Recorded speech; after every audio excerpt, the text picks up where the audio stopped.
राधे राधे आप सभी को। नमस्ते, गुड मॉर्निंग।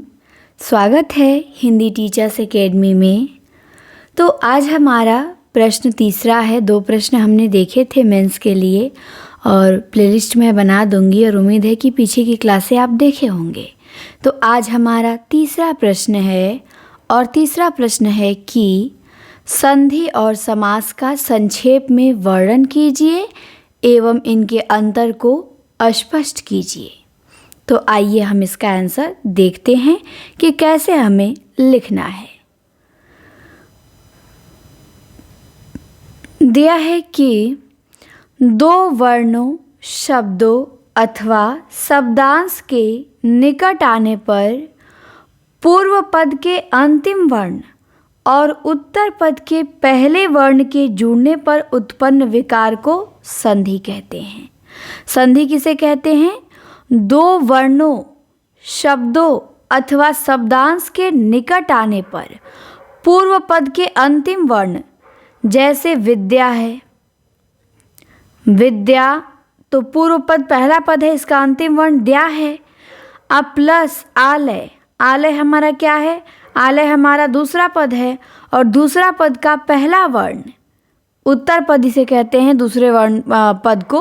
तो इसका पहला वर्ण और इसका दूसरा, पहले वाले का दूसरा अंतिम वर्ण जब मिलते हैं तो इनके मिलने पे विकार उत्पन्न होता है, परिवर्तन हो जाता है। जैसे विद्या प्लस आलय मिलेगा तो विद्यालय बन जाएगा, आ का लोप हो जाएगा। विद्या प्लस आलय बराबर विद्यालय। तो इसे ही क्या कहते हैं? संधि कहते हैं। तो इसी को हम लिखेंगे कि 2 वर्णों, शब्दों अथवा शब्दांश के निकट आने पर पूर्व पद के अंतिम वर्ण और उत्तर पद के पहले वर्ण के जुड़ने पे जो विकार उत्पन्न होता है उसे संधि कहते हैं। और इस परिवर्तन को शून्य करके पुनः मूल शब्दों को प्राप्त करना संधि विच्छेद कहलाता है। जैसे विद्यालय है तो विद्यालय का हम क्या करेंगे? अब देखेंगे कि इसमें मूल शब्द क्या है। तो इसमें मूल शब्द विद्या है, विद्या प्लस आलय मिला है तो विद्यालय बना है। तो हम इसका विग्रह करेंगे तो ये विच्छेद हो जाएगा, इन दोनों को अलग अलग करेंगे। तो जब अलग करेंगे तो इस परिवर्तन की प्रक्रिया को क्या कहते हैं? संधि विच्छेद कहते हैं। तो समझ में आया कि संधि और संधि विच्छेद किसे कहते हैं? 2 वर्णों, शब्दों अथवा शब्दांश के निकट आने पे पूर्व पद के अंतिम वर्ण और उत्तर पद के पहले वर्ण के जुड़ने पे उत्पन्न विकार को संधि कहते हैं। और इस परिवर्तन को शून्य करके पुनः मूल शब्दों को प्राप्त करना संधि विच्छेद कहलाता है। अब है संधि के 3 भेद। लिखेंगे हम। संधि के कितने भेद होते हैं? 3 भेद होते हैं। कौन कौन? तो एक स्वर संधि, व्यंजन संधि, विसर्ग संधि। स्वर, व्यंजन, विसर्ग। अब यहाँ पे प्रश्न में है संक्षेप में वर्णन कीजिए, मतलब शॉर्ट में वर्णन करना है हमें। तो हम ज़्यादा इसको विस्तार में संधि को नहीं लेके जाएंगे, बस हम बता देंगे स्वर संधि और व्यंजन और विसर्ग। अब जब यही कहेगा विस्तार से वर्णन कीजिए तो हम स्वर संधि के 5 भेदों को भी लिख देंगे, फिर उनकी परिभाषा भी लिख देंगे, उनका एक एक उदाहरण भी लिख देंगे। तो ये हमारा विस्तार से हो जाएगा। और संक्षेप में बोला है तो हम केवल इतना बता के निकल लेंगे कि संधि के 3 भेद होते हैं, स्वर संधि, व्यंजन और विसर्ग। फिर यहाँ दिखा देंगे कि स्वर किसे कहते हैं। तो 2 स्वरों के मेल से उत्पन्न विकार को स्वर संधि कहते हैं। जैसे विद्या प्लस आलय विद्यालय, यहाँ पे आ मिल के आ बना है। फिर व्यंजन संधि किसे कहते हैं? तो व्यंजन के बाद स्वर या व्यंजन के जुड़ने से जो विकार उत्पन्न होता है उसे व्यंजन संधि कहते हैं। जैसे वाक प्लस मय वांग्मय। फिर विसर्ग संधि किसे कहते हैं? तो विसर्ग के साथ स्वर या व्यंजन के जुड़ने से जो विकार उत्पन्न होता है उसे विसर्ग संधि कहते हैं। अतः प्लस एव अतएव।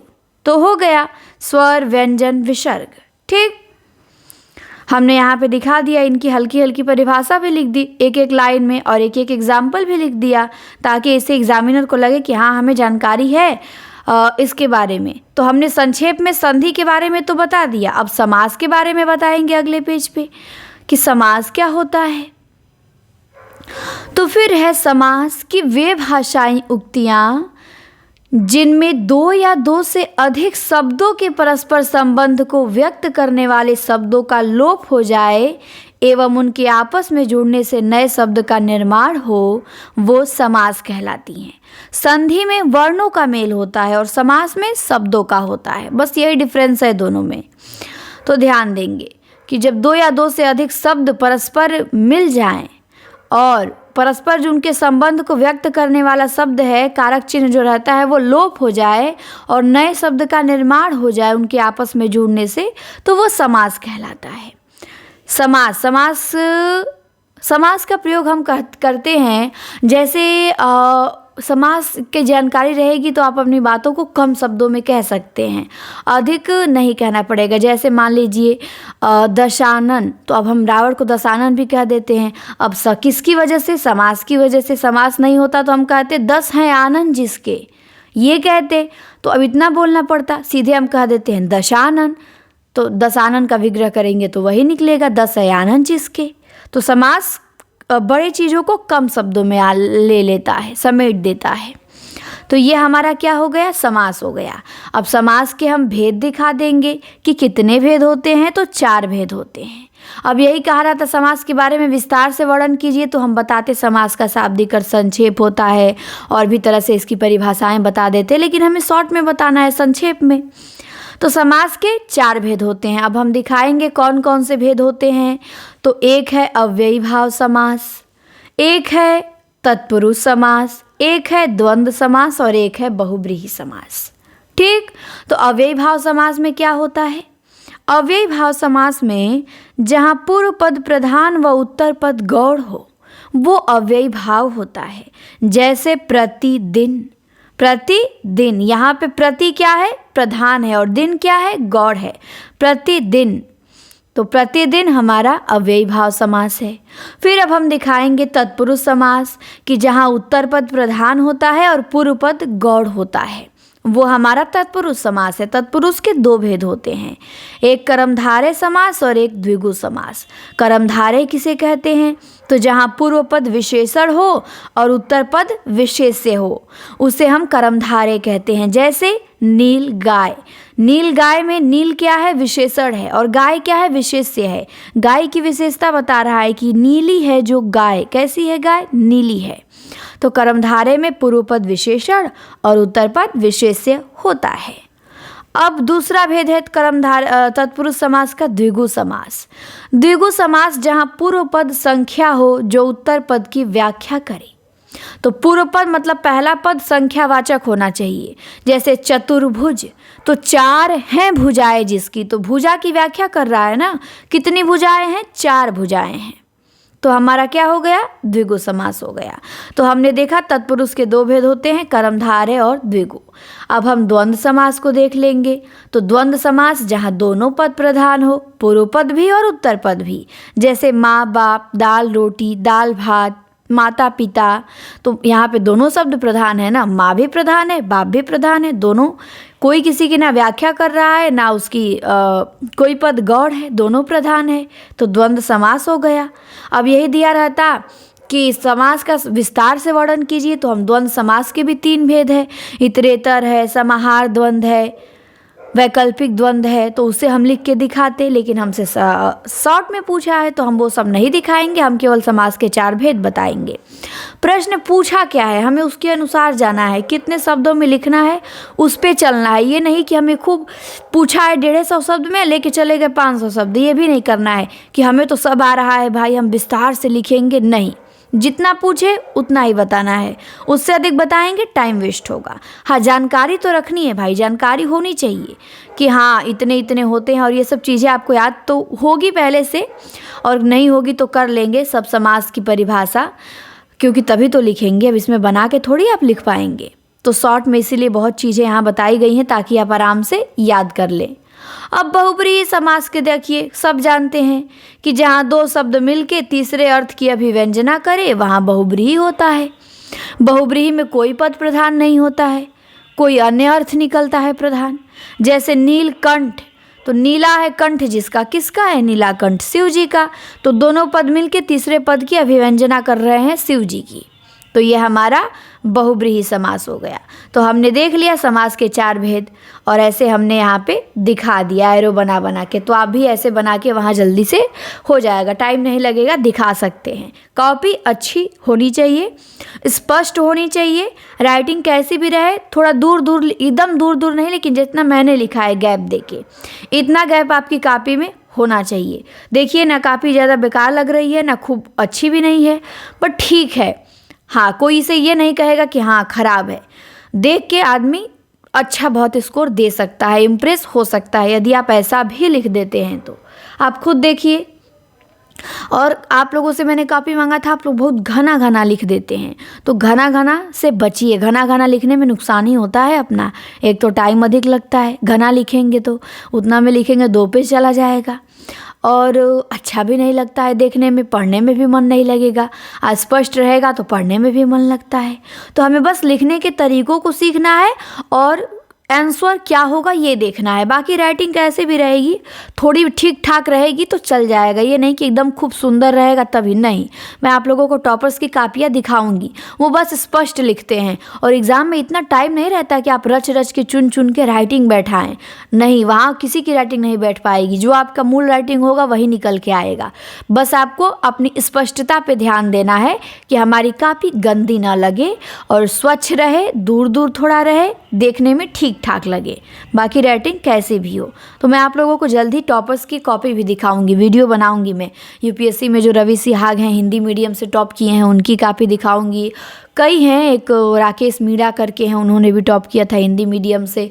तो उन सब की कापियाँ मेरे पास हैं, मैं आप लोगों को दिखाऊंगी कि कैसे उन्होंने मेंस में हिंदी लिखा है। तो उस पर भी जल्दी वीडियो आएगा।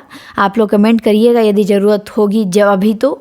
और क्लास को हमारी आप शेयर नहीं करते हैं, शेयर और लाइक कर दिया करें ताकि मोटिवेशन मिले हमें अगली वीडियो बनाने के लिए। तो हमने संधि व समास का संक्षेप में देख लिया वर्णन। अब यहाँ पे पूछा गया है इनके अंतर को भी स्पष्ट कीजिए कि संधि और समास में अंतर क्या है। तो आइए हम यहाँ पे लिखेंगे संधि व समास में अंतर, और ऐसे 2 लाइनिंग करके हम दिखाएंगे कि इनमें क्या क्या डिफरेंस है। तो संधि में 2 वर्णों का योग होता है।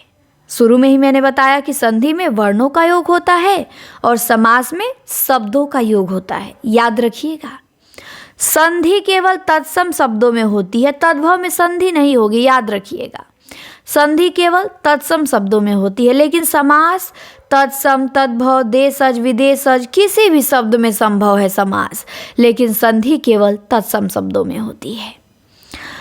फिर है कि संधि से मूल शब्दों को प्राप्त करना संधि विच्छेद कहलाता है, जैसे पीताम्बर, पित्त प्लस अंबर। और समास में शब्दों को अलग करना विग्रह कहलाता है। जैसे पीताम्बर को विग्रह करेंगे तो पित्त है जिसका अंबर, पीताम्बर। तो संधि में मूल शब्दों को प्राप्त करना संधि विच्छेद और समास में समास विग्रह कहलाता है। फिर है कि संधि में वर्णों के मिलने से ध्वनि में विकार या परिवर्तन आता है। संधि में जब 2 वर्ण मिलते हैं तो जैसे राकेश है तो रा का प्लस ईस राकेश, तो आ प्लस ई मिलके ये एस बन गया। तो क्या हुआ, वर्णों के मिलने से ध्वनि में विकार आ गया। और समास में 2 शब्दों के बीच के कारक चिन्ह या संबंध बोधक शब्द हट जाते हैं। जैसे विद्या के लिए आलय, तो के लिए यहाँ पे क्या है, कारक चिन्ह है। तो अब हम जब इसका समास करेंगे तो वो हट जाएगा, तो वहाँ विद्यालय हो जाएगा। तो संधि में वर्णों के मिलने से ध्वनि में परिवर्तन आता है और समास में शब्दों के बीच के कारक चिन्ह या संबंध बोधक शब्द हट जाते हैं या लोप हो जाते हैं। तो ये हमने देखा संधि व समास में अंतर, और इनका संक्षेप में शॉर्ट में वर्णन भी हमने कर दिया।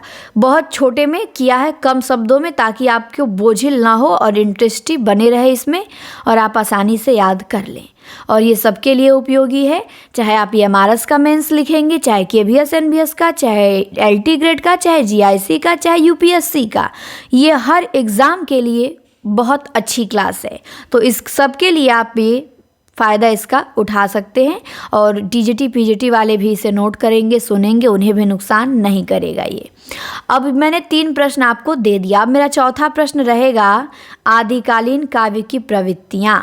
आदि, क्योंकि जान लीजिए एग्ज़ाम में यदि मेंस से प्रश्न बनता है हिंदी से तो प्रवृत्ति लिखने का किसी एक युग का जरूर आएगा, चाहे आदिकाल का प्रवृत्ति या विशेषता पूछे, या भक्ति काल का, या रीति काल का, या भारतेंदु, या छायावाद, या द्विवेदी, या नई कविता। ये प्रवृत्ति आपको एकदम क्लियर होनी चाहिए। ये जान लीजिए कि एक प्रश्न यहाँ से निश्चित है आना, निश्चित एकदम कन्फर्म है। लिख लीजिए कि विशेषताओं से प्रश्न बनेगा ही बनेगा, तो हमें हर युग की विशेषता तैयार रखनी है। तो हर युग की विशेषता मैं आप लोगों को यहाँ पे बहुत अच्छे से कराऊंगी, ताकि 500 शब्दों में भी आप लिख लें, 250 शब्दों में भी लिख लें, 125 शब्दों में भी लिख लें। जितना आपको बोला जाए आप आसानी से लिख लें और चीज़ों को समझ भी लें, ताकि लिखने में आपको आसानी रहे। तो फिलहाल नोट्स बनाते रहिएगा और कमेंट ज़रूर करिएगा क्लास कैसी लगी। हम मिलते हैं अब अगले वीडियो में। आज आपको एक और वीडियो मिलेगा, आज हम 2 प्रश्न देखेंगे। तो वीडियो को शेयर करें, चैनल को सब्सक्राइब करें। Thank you.